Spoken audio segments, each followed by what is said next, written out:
On the 150th anniversary of Bankim Chandra Chattopadhyay's Vande Mataram, Prime Minister Narendra Modi on Monday launched a frontal attack on the Congress and Pandit Jawaharlal Nehru for buckling under pressure of Muhammad Ali Jinnah and the Muslim League. Speaking at a special debate on Vande Mataram, the Prime Minister said that Vande Mataram, the national song, was opposed by Jinnah.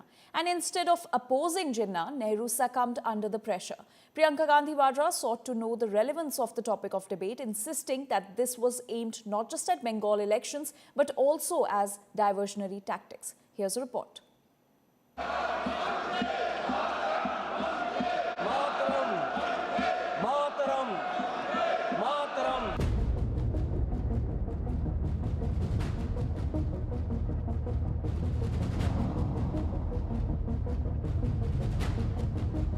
150 years after Bankim Chandra Chatterjee penned Vande Mataram, the song that stirred a generation is now the centre of a full-blown political face-off in Parliament.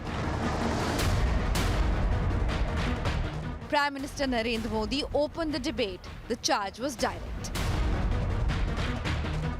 लेकिन इतिहास इस बात का गवाह है कि कांग्रेस ने मुस्लिम league के सामने घुटने टेक दिए और मुस्लिम लीग के दबाव में किया। और कांग्रेस का ये तुष्टीकरण की राजनीति को साधने का एक तरीका था।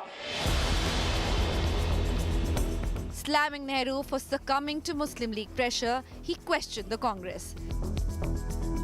दुर्भाग्य से कांग्रेस की नीतियां वैसी की वैसी थी है और इतना ही नहीं, आईएनसी चलते चलते एमएमसी हो गया है।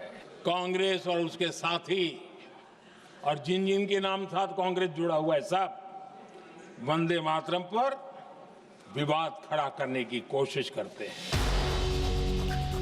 The opposition hit back immediately, calling the Prime Minister's speech selective, misleading and politically timed. Sir भाषण बहुत अच्छा देते हैं, लेकिन तथ्यों के मामले में कमजोर पड़ जाते हैं। बहुत कमजोर। और जहां तक जवाहरलाल नेहरू जी की बात है, जितनी देर हमारे प्रधानमंत्री देश के प्रधानमंत्री रहे हैं, 12 साल हो गए हैं, लगभग उतने ही सालों के लिए जवाहरलाल नेहरू जी जेल में रहे। किस लिए? इस देश की आजादी के लिए। She also alleged that the Vande Mataram debate was a bid to distract from pressing national issues. सदन का कीमती समय, जिसके लिए हमें यहाँ पे जनता ने भेजा है, जैसे हमें जनता की समस्याओं को हल करने के लिए चर्चा करनी चाहिए, इस्तेमाल करना चाहिए।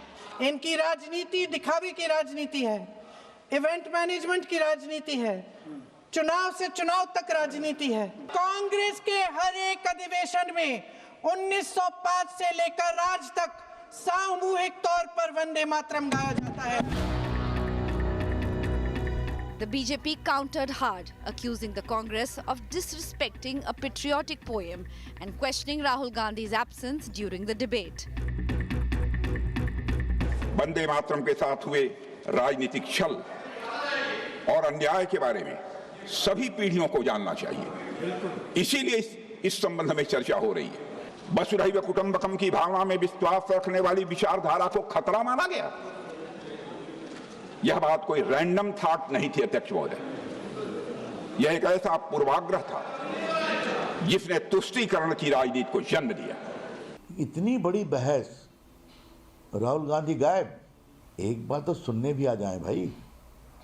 इतनी बड़ी ऐतिहासिक बहस है जो राजनीति के ऊपर होनी चाहिए, कभी सुनना भी चाहिए तो नहीं। Congress pushed back, reminding the House that the Vande Mataram and the tricolour led the Quit India movement. Symbols it says the BJP's ideological predecessors never embraced.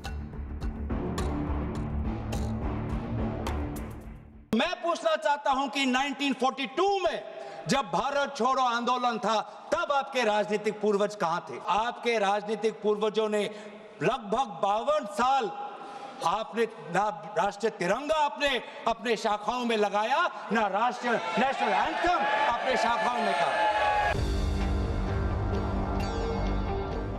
A song written as a salute to the motherland, now a fault line in the politics of New India.